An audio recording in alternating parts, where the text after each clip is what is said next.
Morning. Morning, everyone. Morning. Good to see you all. Everyone's getting admitted. Is everyone making it through in the wild cold that is, so varied in parts of our state, but also just across the board, kind of intense? Hopefully, everyone is safe. That's the most important thing.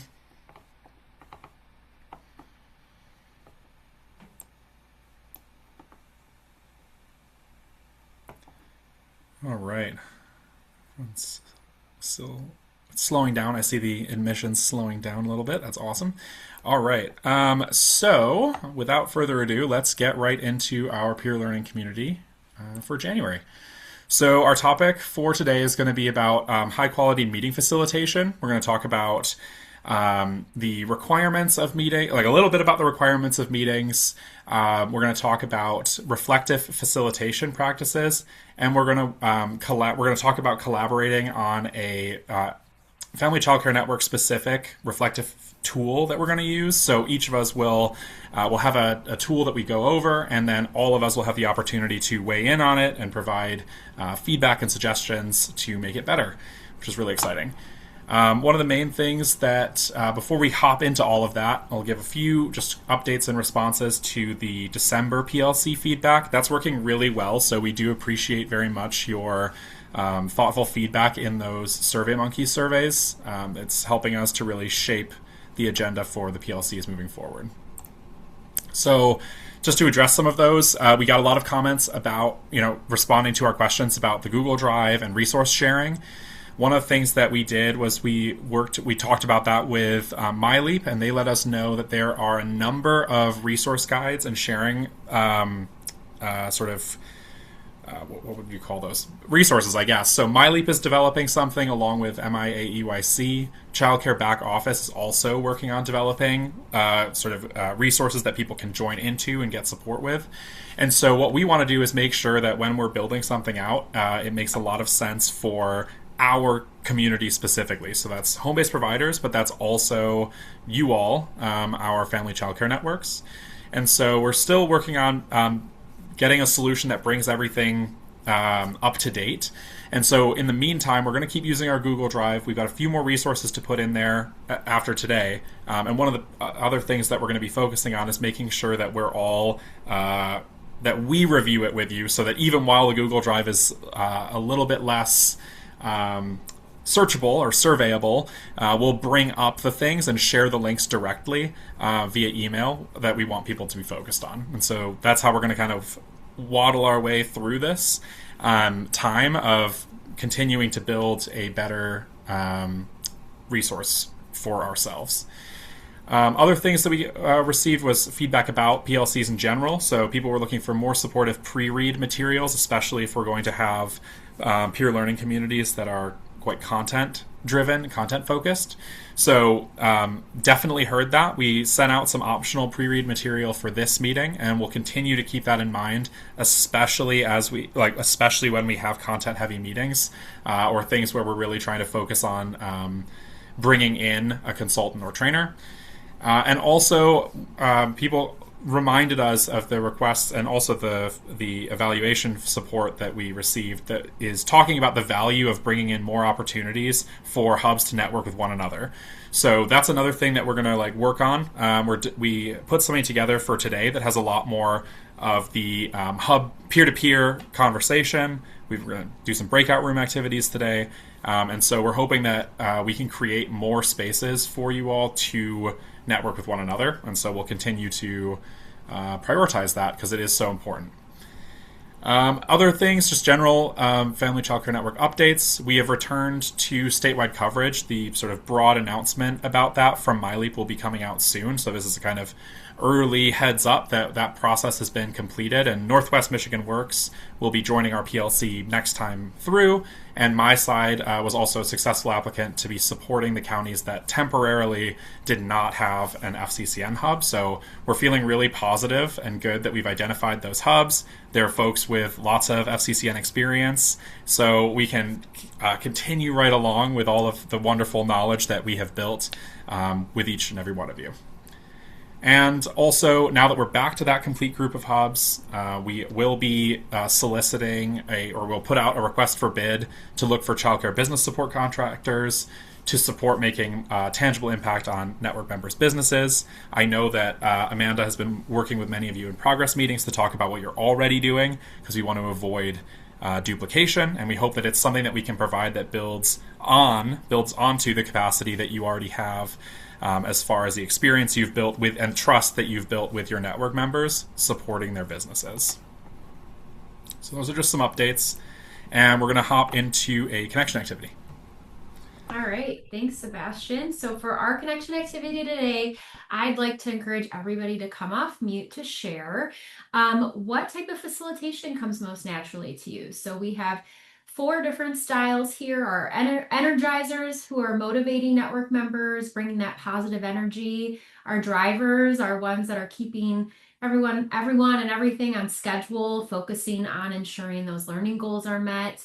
Our diplomat style, building that trust and collaboration and just being really attuned to the needs of a group. And our interpreter style, so revealing connections between ideas, helping everyone understand content and each other. And so, what we're going to do here is we're going to kick things off by having all of our Innovation Fund team members on the call get us started. And so, when you're called on, just make sure to share your name, your hub, and then your facilitation type. So, after our Innovation Fund team has gone, I'll call out each of the hubs, and then you can popcorn it amongst all participants from your hub that are on today's PLC. So we'll see how it goes. So starting with myself, again, I'm Amanda Kangas with ECIC, our Innovation Associate for the FCCN initiative. And the facilitation style that comes most naturally to me is probably the driver. And I will popcorn it off to Sebastian. Thanks, Amanda. Hi, everyone. I'm Sebastian. I'm the program manager for FCCNs. And the facilitation type that comes most naturally to me is interpreter. Gotta love finding those connections. And I'm going to send it over to Chandrika. Hello, Chandrika Poole. I am the licensed exempt provider project manager with the Early Child Investment Corporation, and I would say the facilitation tool that comes natural for me is Diplomat. Just builds trust and collaboration in the group. Just staying tuned and in tune to everyone's needs and attitudes. And I will transition it over to back to Sebastian. Thanks, Chandrika. I'll send it to Um, Sable. oh, Sorry, yep, Sable. Sable. No worries, thank you. So I'm Sable, Senior Program Coordinator at ECIC. And I'd probably say I'm diplomat, because I just love to listen and build trust. And now I'll pass it back to Amanda. Great. Thanks, Sable. And I'll pass it off to my side. Good morning, everyone. I'm Shemaine Green. I am the coordinator for my side, and I believe I'm a diplomat. So let's see. I'm gonna have to use my arrow key to pass it off to Kim Naraya. Nara, I'm sorry, Kim. I'm really butchering your name. Can you please pronounce your last name? Yes, it's Nariana. Nariana. Okay. Yes, Thank and I'm you. Kim Nariana. So I'm with the Northeast Resource Center and FCCN Hub. And I think I'm a split between interpreter and diplomat. I think I use it at different times to meet the needs of the group. So pretty equally fluent with both of those. And I'm not sure if my cohort Chris is on or not. If not, I'll throw it back to the team to choose another hub. Awesome. Thanks, Kim. I'll pass it over to Vibrant Futures. Hi, everyone. This is Barbara Behrens with Vibrant Futures. I help lead the FCCN team here, and I am having lots of computer problems this morning. So my frustration on my face is not about the meeting, it's about what's happening on in the background. But I would say I'm a mix between a driver and an interpreter. And I'm going to pass it off to Tess, and our newest team member, Raven, will go after Tess. Hi, everybody. I'm Tess Gibb. I'm the project coordinator for the Village Cares FCCN. And I will be in the minority because I think my biggest facilitation that comes natural to me is probably the Energizer. I'm probably the most upbeat person in all of my meetings. My members really like it because I'm always like, yeah, let's do it. And so they know that they can trust me that way. So that's probably my biggest facilitation natural. And then I will pass it off to our newest team member that we're very excited to join the FCCN team, Raven Hewitt. Hi guys, my name is Raven. Like Tess and Barbara said, I am the newest project coordinator here at Vibrant Futures. I'm really excited to kind of observe today and get to know everyone a little bit better. In meetings, I would say I'm probably a combination between an energizer and an interpreter. I'm a little bit calmer than Tess is, but I do still like to bring a lot of positive energy and help people understand like their connections and what the big picture is. So I'm excited to continue doing that and work with everyone. So thanks for having me. I'll pass it back off to Amanda and Sebastian.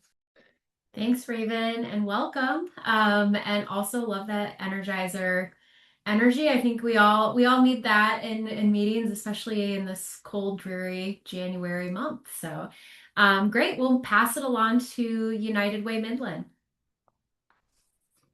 Hi, everyone. I'm Heather Pohl, United Way Midland County. I am going to say I'm between the energizer and the diplomat. I kind of do both. I'm the cheerleader, and also building that relationship and trust is one of my gifts. And I'll pass it back. Thanks, Heather. All right, first steps, Kent. Hi, everybody. Oh, Go ahead, Rebecca. okay. Sorry. I'm Rebecca Keller. I'm the Family Child Care Network Coordinator for Mainspring for Steps Kent and also a family child care provider in Kent County. I think I find myself between a diplomat and interpreter for my style of facilitation, and I'll pass it over to Michaela.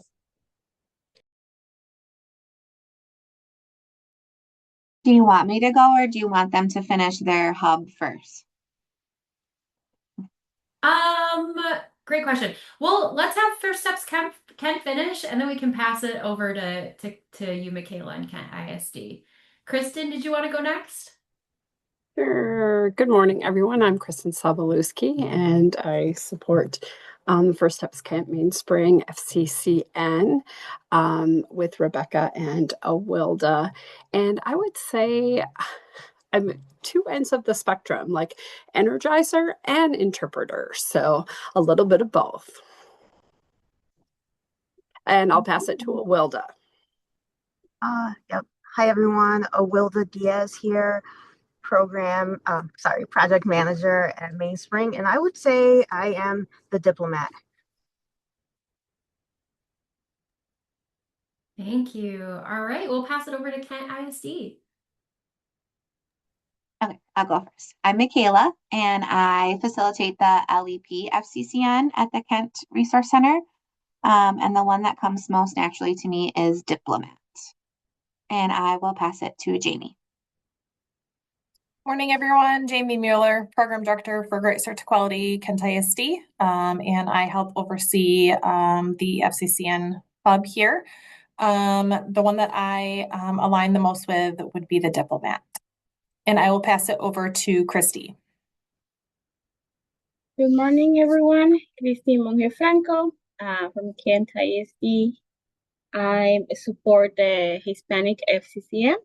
And I will say my style, it's like the driver gravitating towards the diplomat as well.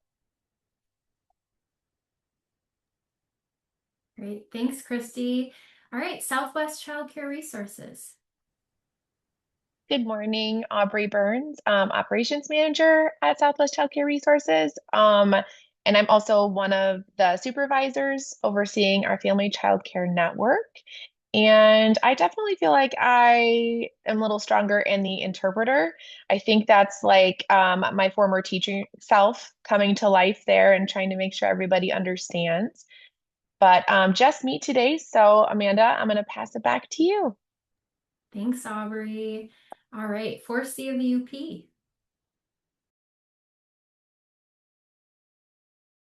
Good morning. I'm Deb Dupra. I'm the program director for the Great Start to Quality, the UP Resource Center, and I oversee the FCCN.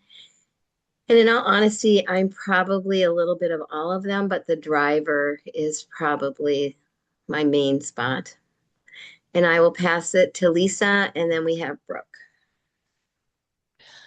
Hi there, I'm Lisa Stockwell, and I'm the coordinator for the FCCN for the 4C of the UP.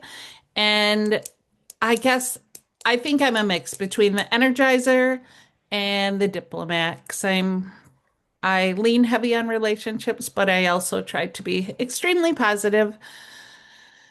And I will pass it off to Brooke. Hi, I'm Brooke Javrick. I'm new on here, but I am with the Resource Center, and I'm learning Deb's stuff and all the things that she does and offering support for the FCCN hub. So I would say that I'm definitely the interpreter. I love making connections to the big pictures and different ideas. So thank you for having me today. Thanks, Brooke, and welcome. Arbor Circle. Hi, Kelly Stafford from Arbor Circle Western Resource Center. I'm an FCCN facilitator and team lead, and I would say I am a driver and a diplomat, and sometimes, depending on the group, the interpreter, just kind of wear whatever hat is needed. And I don't think we have anybody else on. Sounds good. Thanks, Kelly. Saginaw ISD. Hi, good morning, everyone. Julie Bash with Great Start to Quality Eastern Resource Center Director and oversight of our FCCN work. And like many of you, I feel like I'm a mix. I really like the diplomat because I do feel like those relationships and building trust is very important to me in my work, and I do that. And also the interpreter because I always like to see that big picture. So then I'm going to pass it along to our amazing Joni. Hi, I'm Joni Leeson with Saginaw ISD FCCN. I'm our network specialist. I'm kind of like Kelly, like it kind of depends on what's needed for the meeting and who I'm meeting with. It's pretty easy to chameleon between them based on the intention and the information that's needing to be delivered. You know, they all kind of require something else, and I feel very thankful that I feel pretty comfortable popping into each of these as needed. So I'm going to go ahead and send that back to Amanda. Facilitation chameleon. I like that. All right, we'll pass it to Child Care Network.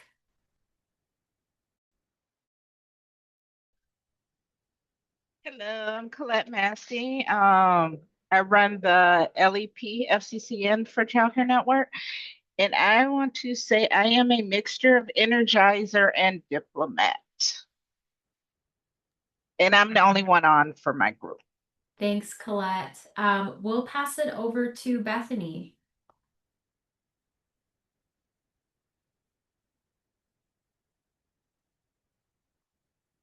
All right. Oh, we might not have anybody on. Okay. Is there anybody else? Any other? I think I covered all the hubs. Anybody that I missed that hasn't had a chance to go?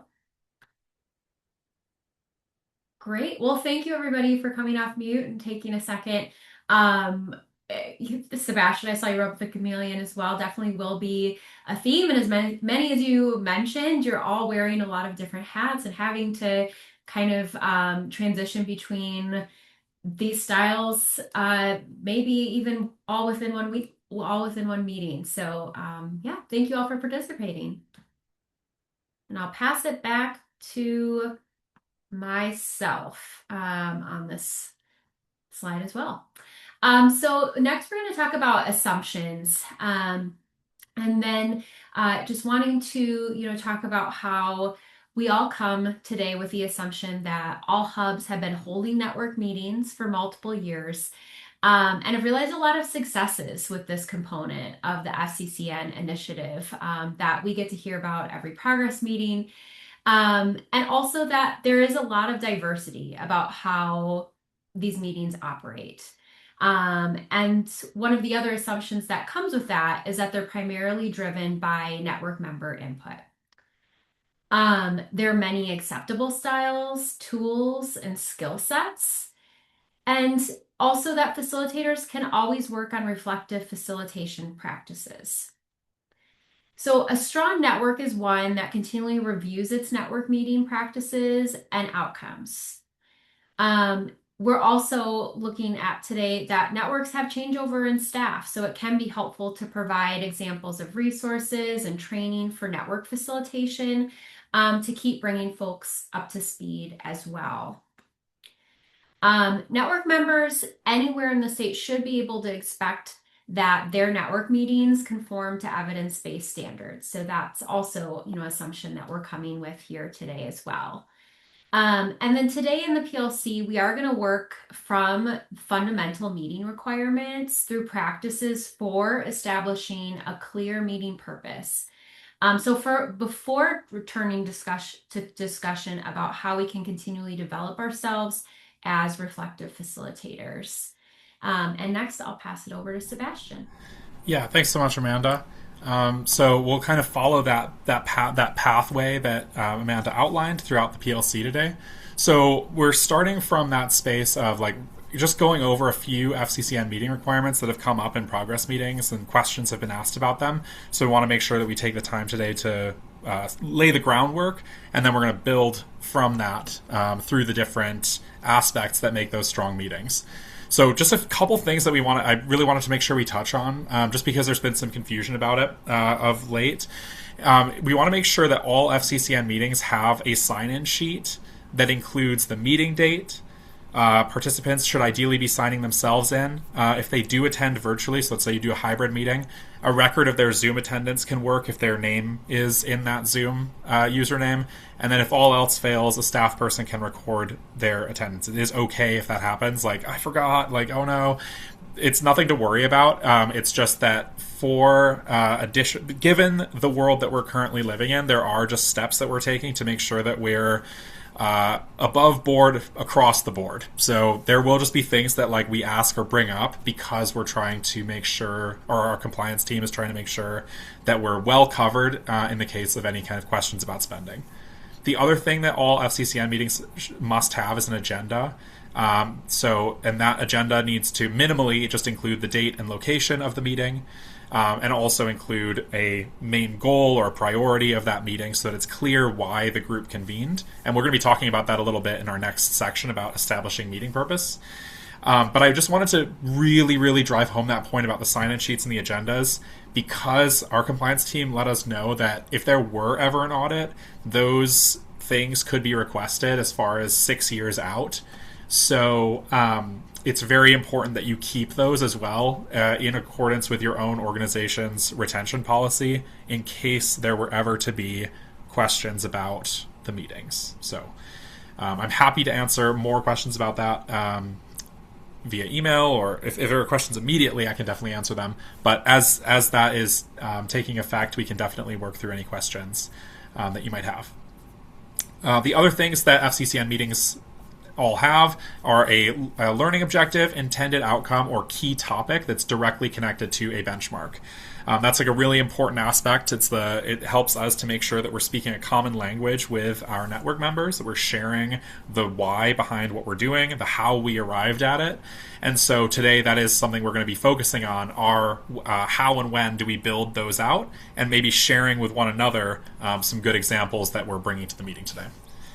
And then lastly, another important requirement is that that all of the hubs intend to have their network meetings either in person or hybrid, with the caveat that we absolutely prioritize the safety of the hub staff and the network members. So if weather has occurred or something has happened that is unexpected and it requires you to hold a virtual meeting, that is completely fine. We would absolutely want you to do that.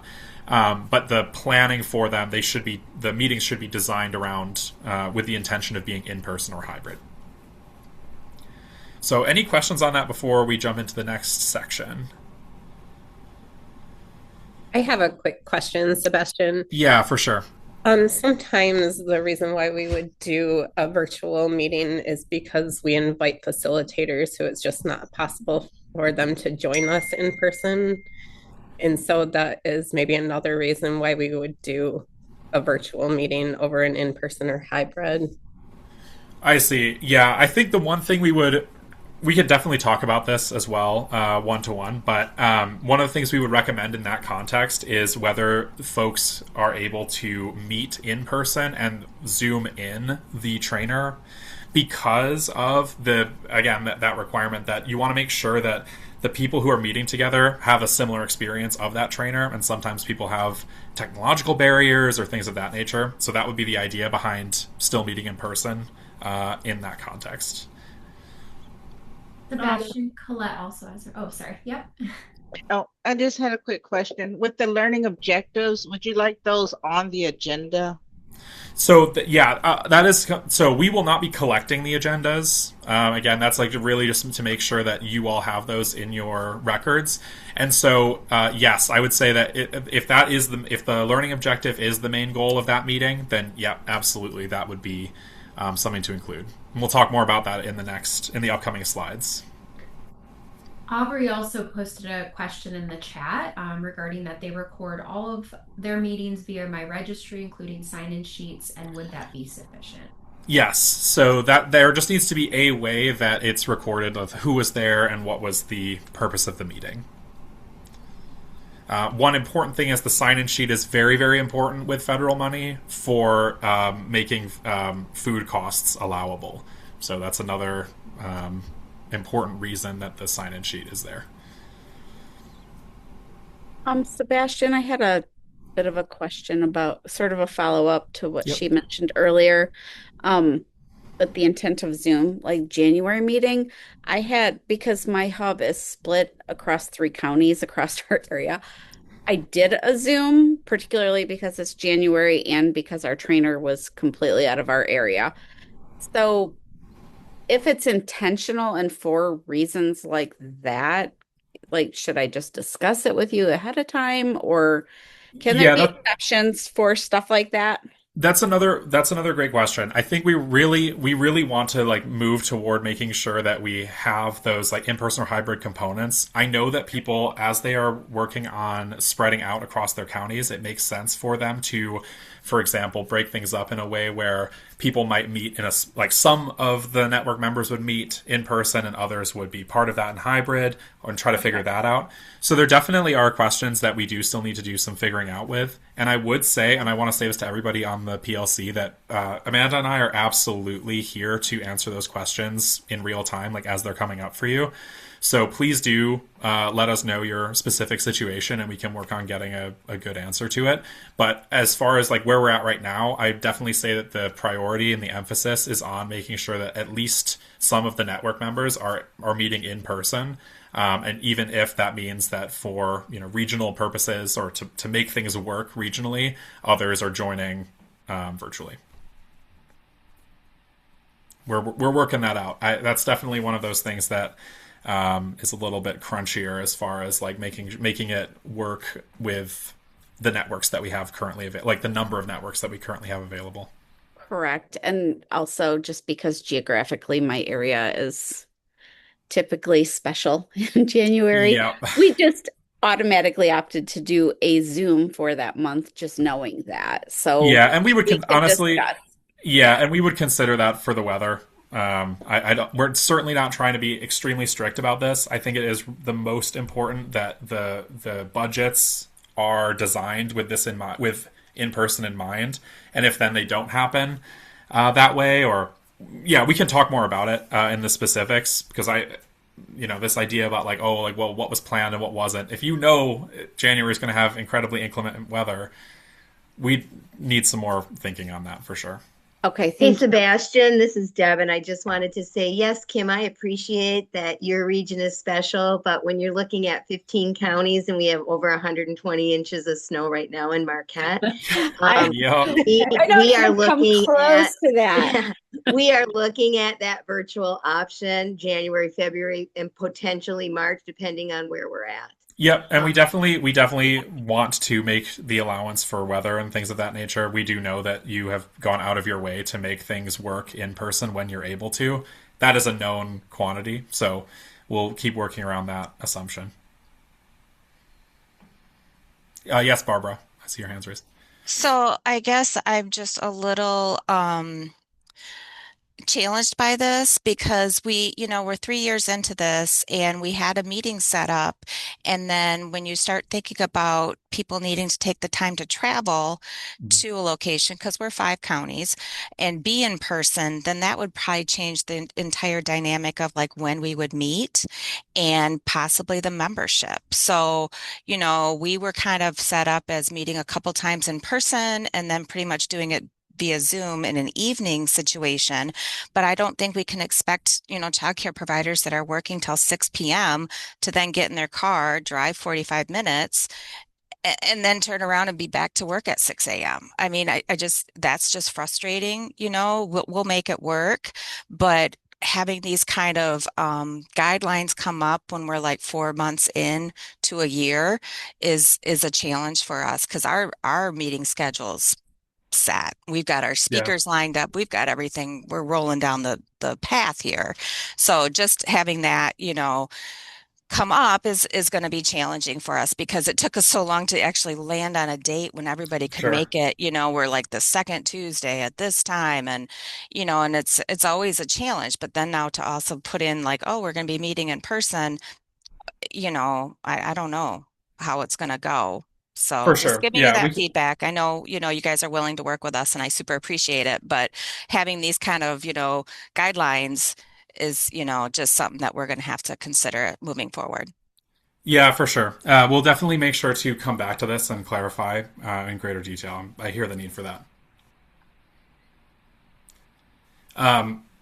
That said, I definitely want us to keep moving along to our content for today. So I will certainly make a note. I've got all that written down, and we'll definitely come back to it following our upcoming project team meetings. All right, so let's get into talking about establishing those meeting purposes. And one of the things that we wanted to do today was really get into and talk about utilizing the NAEYC Glossary of Professional Development because we want to use that kind of shared language when we're applying for grants, when we're talking about sort of nationally, what is the work that we're doing? How do we do it? We want to have a shared understanding of what that is. So I've linked to the NAEYC Training and Technical Assistance Glossary. That's how they define their terms. And we'll kind of try to use some of those terms today as we go through what we're working on and how we do network meetings. And so one of the first core things that I wanted to like highlight at the top of this is that how much work you've done to make sure that family childcare network meetings develop home-based childcare professionals, meaning that those meetings you have, the trainings you have, the content that you put together, it's developing the network members as professionals. And in that regard, I'm going to refer to this like sort of what do we got? Venn diagram going on that NAEYC put together. So they define education as the like formal education, degree related content. And they do include CDAs in that. So if a network were to be offering or working on CDA development for folks, that would fall into that education bucket. But for the most part, the network activities fall into training and technical assistance. And so they would define training as learning experiences that are focused on a specific skill or competency. And so that's really what we've talked about from the very beginning of FCCNs is taking what folks have learned or giving people some training material and developing that or building it for their specific home-based contexts. So that's one type of meeting that you might be having. Another type of meeting that you might be having or a service that you might be providing is in that technical assistance bucket. And so they define that as customized supports to develop or strengthen the application of knowledge. So again, that might be something where we've heard examples from folks, their meetings where they would bring people together to have a tech support available, and people come together, and the outcome there is really defined around applying what they learned in prior meetings or in prior trainings. And then lastly, technical assistance also is defined to include peer-to-peer meetings. And so these, again, are meetings of professional peers that are focused on specific agenda items. And so the reason that we have these definitions, or these definitions are important, are because these are slightly in the wrong order. But the reason that we have these definitions is that when you are creating your goal of what your meeting is going to be working on, it's really helpful to think through what the professional development for that meeting is going to be. So, for example, with any of the benchmarks that you're working on, they might be a training. You might be providing new content to the providers, and you hope that they're going to learn something new that they didn't already know. It might instead be a technical assistance meeting. And in a technical assistance meeting, the goal is not necessarily around learning, it's more around an intended outcome. And so you might be saying, well, they know they have this knowledge, and we're providing technical assistance to have a certain outcome for them. And so that would be a different type of meeting, still oriented around the same benchmark. And then lastly, it's really important to remember that you are also able to have professional peer-to-peer meetings that are similar in nature to a peer learning community, where you are meeting together and you would go through key topics, and you, the facilitator, then have a different role to play. You're bringing to the table folks who are going to share about their experiences with one another. We've definitely heard that there are meeting types that happen like this, where people will come together, they will share an example from their work. Someone with a lot of experience will bring something forward. The group will learn from that specific thing, and then the network can then take that further by supporting the additional purchase of business materials to support that, or additional helping other folks in the meeting who want to do that same approach learn from it and apply it for their program. So what we're going to do today is we're going to break out into breakout groups, and each group is going to be assigned one of the benchmarks. And within that benchmark, what we would want you to do is share with one another what you've worked on in that benchmark, and determine whether it's a training meeting, technical assistance meeting, or a peer-to-peer meeting. And what you would do is then, if you are talking about training meetings, you would list out, so you can type in the whiteboard, the objectives that you have worked towards. So the idea would be that your group then forms 2 examples in each section. So 2 examples of a training meeting from that benchmark, 2 examples of a technical assistance meeting outcome, and 2 examples of a peer-to-peer meeting outcome. So work together in that regard and type those in. And then what we're going to do is share those back. So each group is going to share their meeting ideas that are going to be generated from one another. So the idea would be that you hear from one another the work that you're doing, hear from the entire group about a large number of meeting types and meeting ideas. And then what we will do is compile all of it so that it's listed out in the slides that we then send back out to you. So just really briefly, I'm going to give a quick example. Sable, if you can go ahead and share the whiteboard link, that would be great. Is this on? Can I get a thumbs up if the whiteboard is on screen currently? It's on screen. Okay, thank you, Amanda. So Sable is going to assign you randomly into breakout groups. Your group, the breakout group name will be the number of that group. So what you do is you go up here and you can click on which number you are. You only need one person in your group to actually do the reporting and do the recording. So that can be just an open conversation. And then all of the page, the way to like move the page around is to hold the spacebar button down. To hold the spacebar button down when you've clicked on something. There we go. And then you can move the page around. And then outside of that, you'll take about 15 minutes to fill these out, and then we'll meet back together and we'll talk through them. Any questions before we get started? I know that was a little bit of an example. All right, so Sable, can you go ahead and launch those breakout rooms for 15 minutes?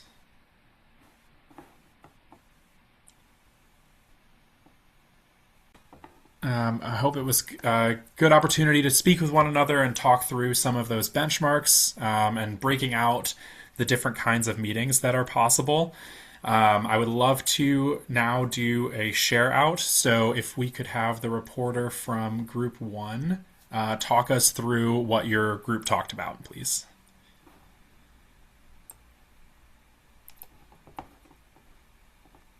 Oh, people are still coming back, actually. Sorry about that. Hey, everyone. Good to see you all back. I think everyone's back now. Can just confirm that? Yeah, perfect. Okay, sorry about that. I hope that was a really great opportunity to talk through the benchmarks and break things up into the different kinds of professional meetings that are possible within FCCNs. I would love to hear from the reporter for Group 1. We'll go through the list, and I'll pull them up on screen, and we'll also make these available after the peer learning community. So can the reporter from Group 1 share what you talked about?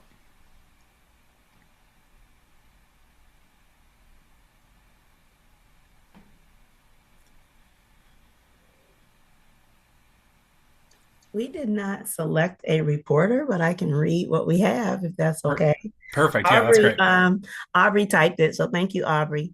For our learning objective, we said to bring in mental health professionals and train our HBCCs on addressing burnout, stress with childcare, and a refresher training to address provider emotional regulation. And we also said to recognize that mental health is needed in professionals. Their mental health support is needed in professionals. For technical assistance, we noted that we provide this weekly of sometimes one-on-one or small-based meetings to discuss taxes, CDC payments, marketing, and other items of importance.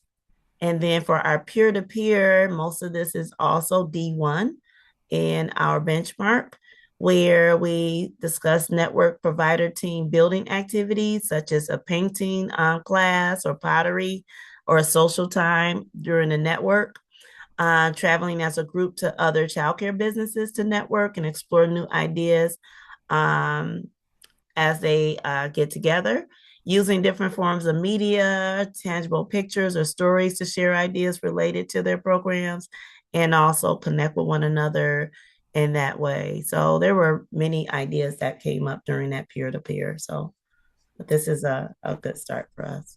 Yeah, definitely. Great. Thank you. And so that was really focused around that benchmark D, well-being and attachment to home-based childcare. And I think what's great is you can really see the breadth of the different ways of approaching that, all the way from training and bringing about new knowledge for folks to that application of the things that you're learning, that you're emphasizing the importance of. Thank you very much. All right. Group 2 was benchmark E. That was services that promote economic well-being and sustainability. I'd love to hear from the reporter of that group.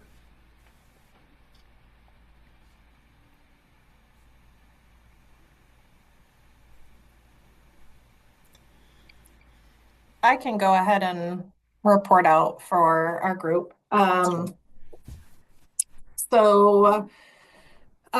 For training meetings, I think all of us had talked about that either this month or next month we are doing trainings on taxes. That seems to be the hot topic for most providers at this point in time.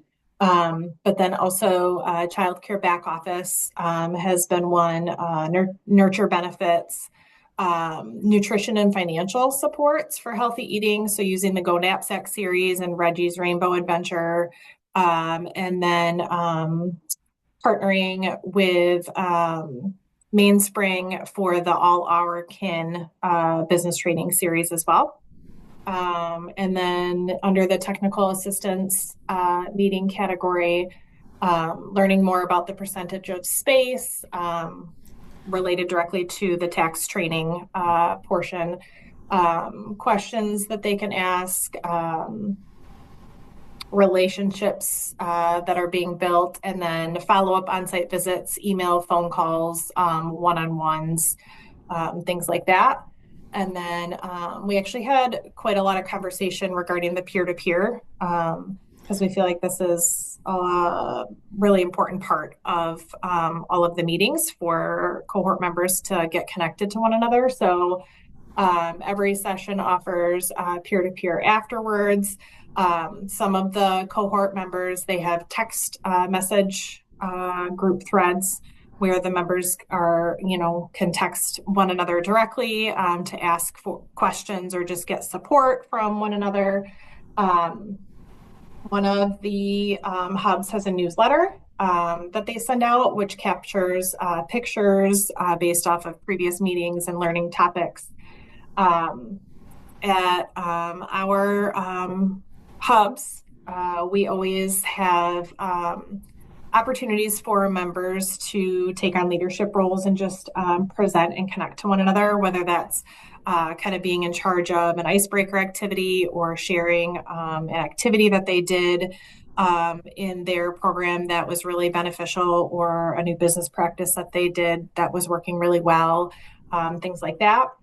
And then one of the other hubs has a network member that wanted to start her own kind of childcare social group in her county, where she could just get connected to other providers in more of a social setting. And so the hub was helping her get that kind of up and running. Thanks so much, Jamie. Yeah, I really like the way that your group really broke down again from those like training meetings where new content is being provided, where people may not have known about these supports that are available to them.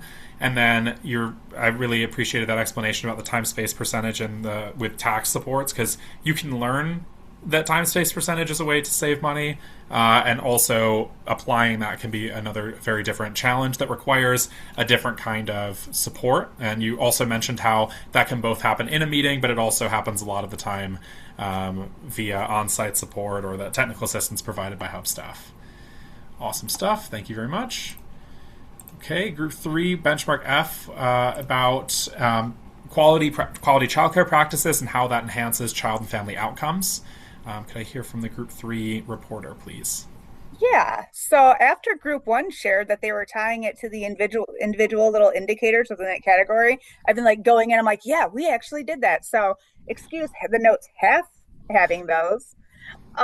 When we're looking at, quality practices and family engagement, we have a really diverse group of hubs in our group. So that was really wonderful, different demographics that we serve.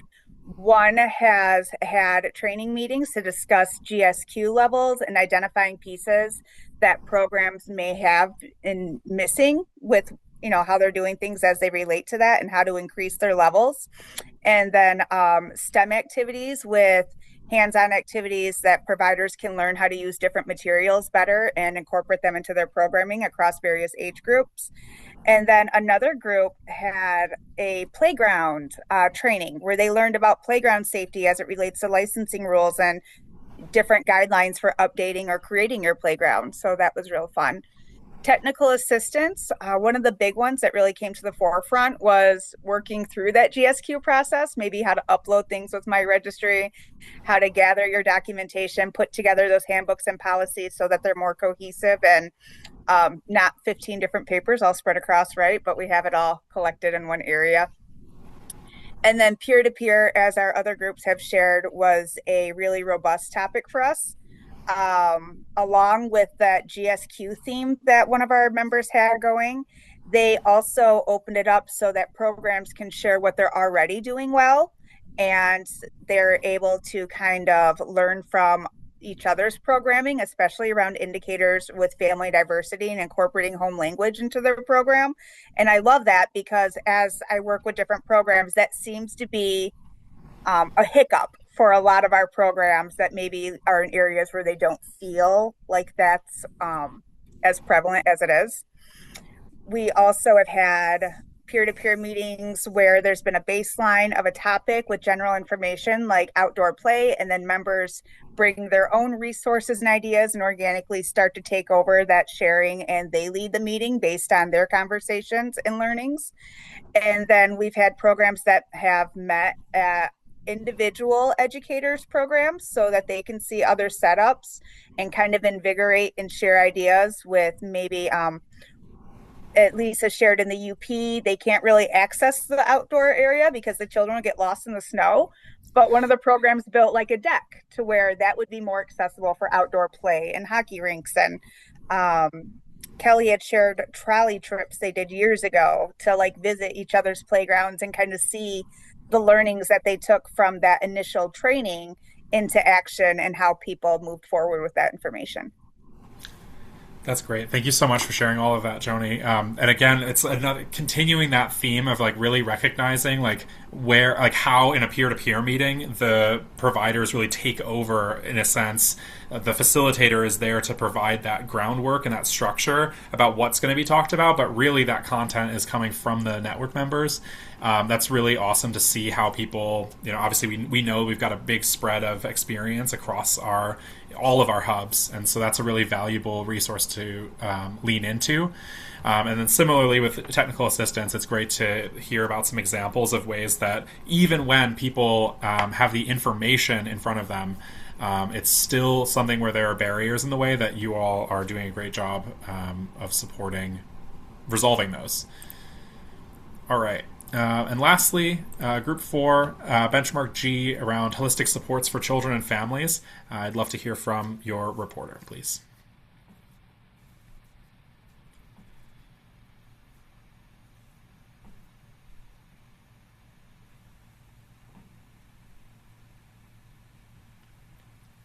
I'm not sure where she went. Oh, there you are. Michaela, are you going to do that for us? I suppose I can. I was the person typing, but I'll read it too. Thanks. Okay. So learning objectives. So we kind of just did like an overall, like we were just saying our thoughts and kind of typing them down. So childcare providers are more knowledgeable about resources in the community. We talked about how in Kent County we have so many resources that sometimes it's overwhelming and they're not sure where to start. So somebody they already trust is usually like their person to go to. So we kind of just connect them to those resources. So kind of just making them more knowledgeable about them. Have a presenter come in to share information or resources on social emotional health and materials to share with the families, or connect them with a service that they can use with the families. So one example was Arbor Circle. And then technical assistance, things that we've done is like connection to the health department, connected to Family Futures for like car seat supports, ASQs. We want the communities to be better informed of family childcare options when searching for care. We already talked about that. And then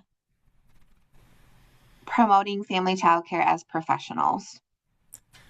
Yeah, wonderful. Thank you, Michaela. I think one thing that's so interesting about Benchmark G is you can really hear the theme of like connecting to community, and thinking about where the FCCN fits in any given community, right? So what does the FCCN do itself, but also what is out there available that people may not know about? So it sounds like you really covered that in great detail.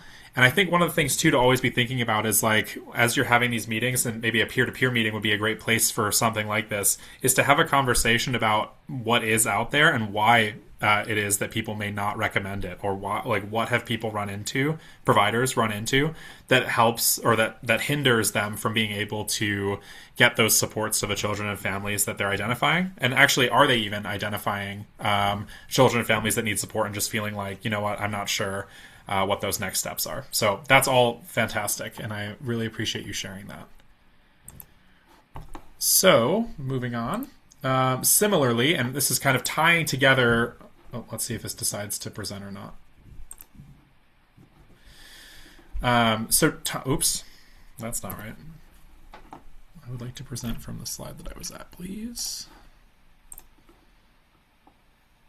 So these slides just tie together what we've been talking about throughout the PLC, is that there are different kinds of meetings and different kinds of roles that you all take on as facilitators, depending on the context, right? We talked about in the beginning the different strengths the different facilitator strengths that we naturally kind of feel ourselves drawn to, and then there are others that other people are really good at, and all of the different meetings that you might be in call for different things of you as a facilitator. So training style meetings are really about supporting that knowledge transfer. That might mean that you are the trainer if you have the background to provide those kinds of trainings. And so you're thinking about a variety of different learning styles, adult learning best practices, who needs what in order to gain this knowledge. But you also might be supporting the trainer. I know lots of you bring in trainers, and so then your role as a facilitator has shifted and is a little bit different, and you're thinking about making sure the trainer and the providers feel comfortable to have a good learning environment, and you maintain and support that. And you also, support questions and record unanswered action items to follow up on later. So that's one really valuable way of thinking through facilitation is how are we approaching it through those different lenses. Next thing is the technical assistance type meeting where you're solving problems. And in those meetings, your facilitation style changes, and it's ensuring that people have the opportunity to get their support addressed. Recording sticking points for future follow-up or bringing in additional support if you weren't able to answer something right away. And then also ensuring network members have a valuable takeaway from the meeting, even if they aren't directly in need of that technical assistance. And that's something I'm actually wondering about. So like as we move forward and think about, I'd love to hear in the chat, or if you want to come off mute, any strategies that you have come up with where when a topic or when some technical assistance that you're providing doesn't apply to the entire meeting, how do you support those network members feeling like they're part of the meeting or providing something to that meeting? Has anyone addressed that? Has that come up for anyone? I guess that was the first question I'm curious about.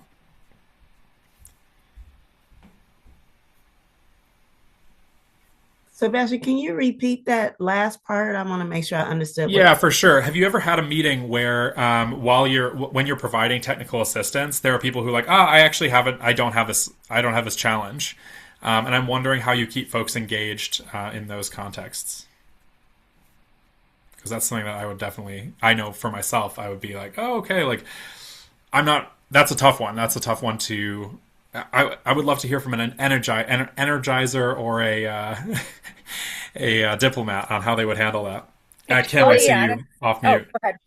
I have had that slightly, and I just sort of try to engage those people as if they don't have that problem, it's probably because they already resolved it. So can they share their expertise? At least in the situation I was in, that was the case. Very similar to Kim. Kind of like, okay, what's your secret, right? Like, what's your secret sauce to where you're able to overcome these barriers? And if it's a topic that just doesn't apply to them because they don't utilize, like, say, food service or something like that, I like to pull on their perspectives from somebody that has not been inundated with all that information and bogged down with it, and say, okay, from an outsider lens perspective, what questions might you have that we might be overlooking that's preventing, that's causing some of these little stirrups and hindrances that we're running into? Or from an outside viewpoint in, what appeals to you and doesn't appeal to you with this topic? Just kind of make them, realize that their input is still valuable to the conversation from any perspective that they're, joining from. That's perfect. Thank you both for that. I think that really highlights the ability to, again, as a facilitator, you're looking for those people who you're valuing the network members as professionals. And so there's that space of like really inviting people in. And sometimes people don't have a specific challenge, like you said, Joni, because they haven't come across it yet, or because they aren't approaching something that they might be a barrier to them even learning about it if they're worried about taking things on. So having people still share is so valuable. And then also when you're in those peer-to-peer contexts, your facilitation's different yet again, I'm sure, where you're building that network member leadership and agency. And so I really want to make sure that we're thinking about balancing network member contributions. I know we've talked in progress meetings about people who are really strong sharers and others who are like really new to the group. And I remember a lot of the new hubs really talking about needing to break down some of those like preset sort of like close friendships that weren't like building in that kind of network experience of like who are these professionals that we're meeting and creating more of a community more broadly. And so in those contexts, I think those skill sets that we talked about at the beginning about resolving differences of opinion, recording those items that come up, and managing the time and space to allow the professionals to work with one another is so important as you are facilitating.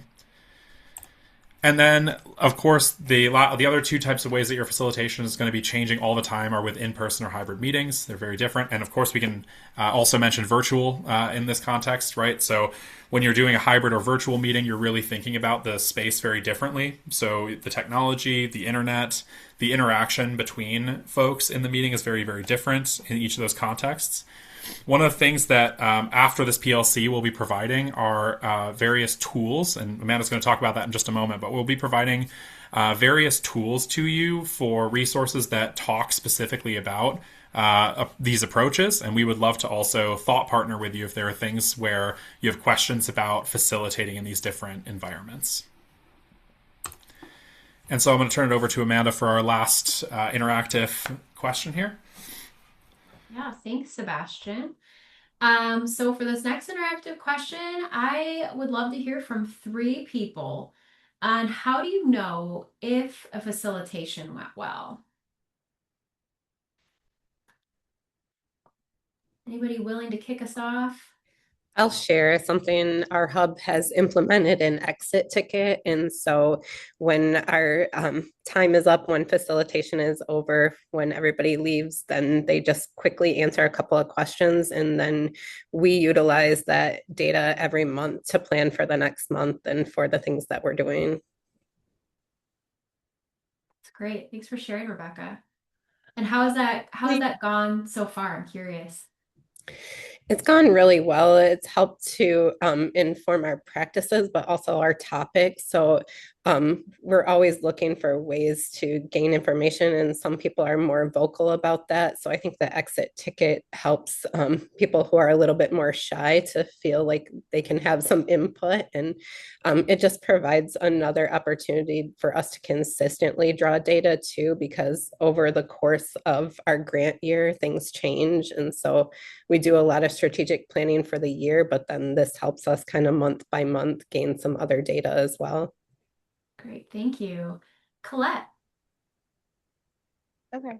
I think I know when facilitation has went well, when I have providers still there at 1 o'clock and our meeting ended at 12:30. It's a good sign. Yes. It's great.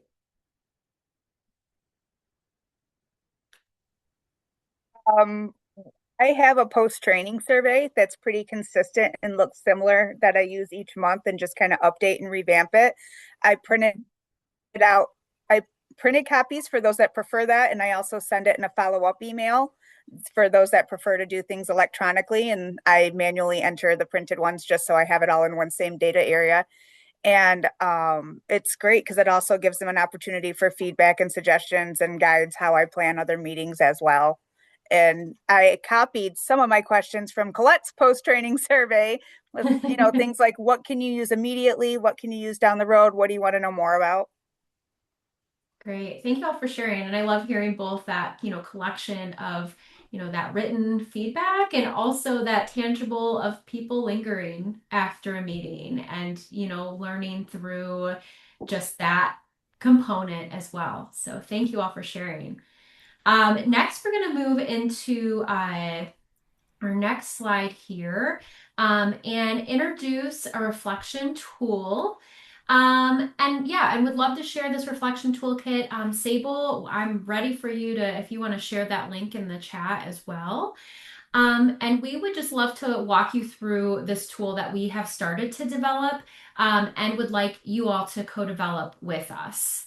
And so want to just share as Sebastian gets this on the screen, what it looks like now and kind of what we want you all to do between now and the next meeting. So would love to just walk through this and highlight each of these sections. And a few things that I want to just, call even before we go through each of these is as we're walking through this and you're looking at things, we would love for you all to use this after facilitating and be able to, reflect and answer.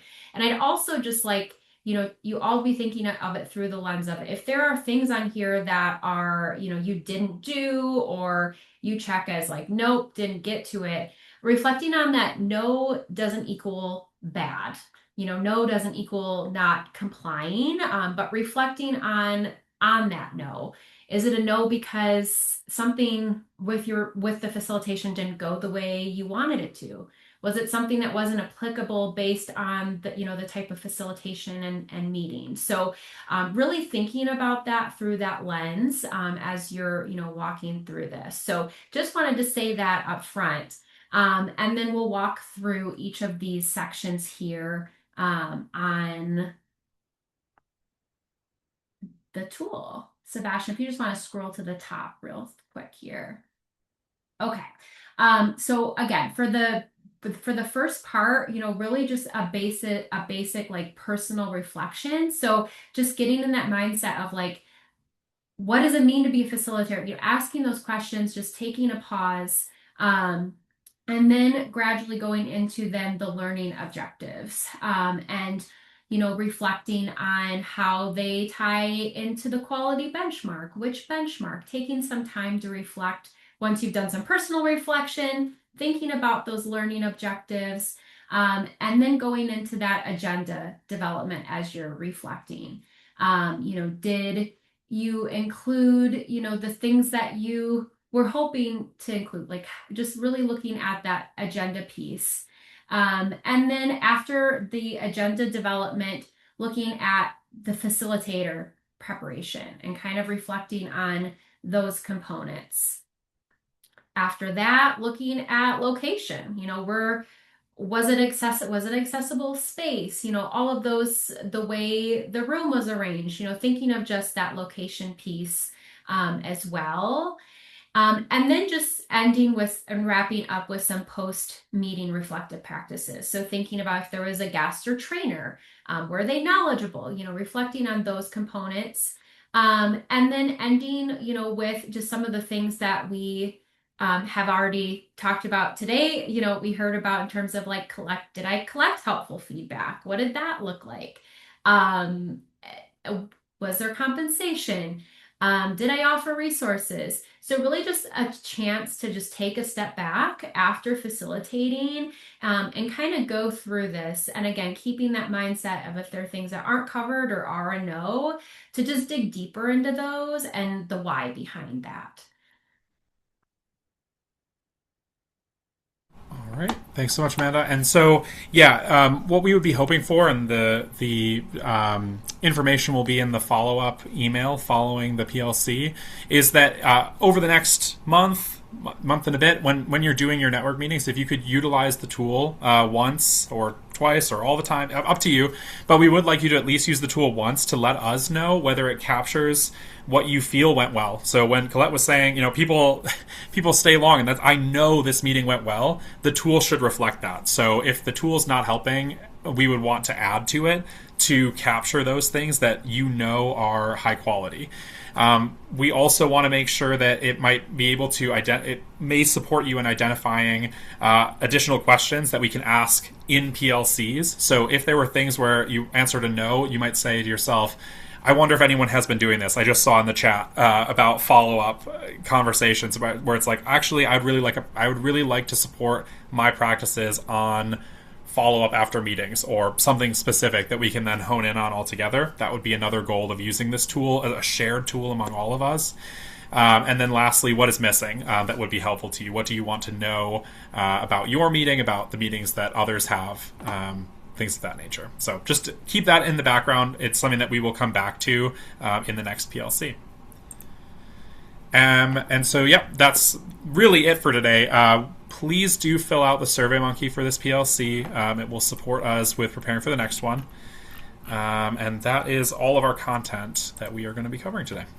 So I will stop sharing because it was great to see you all. Does anyone have any final thoughts, final questions as we head out?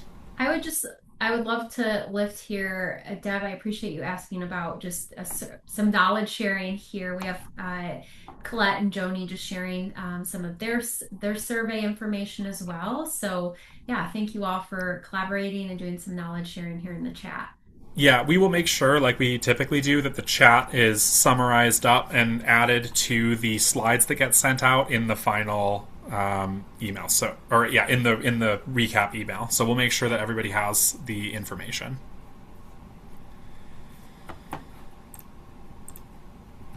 All right.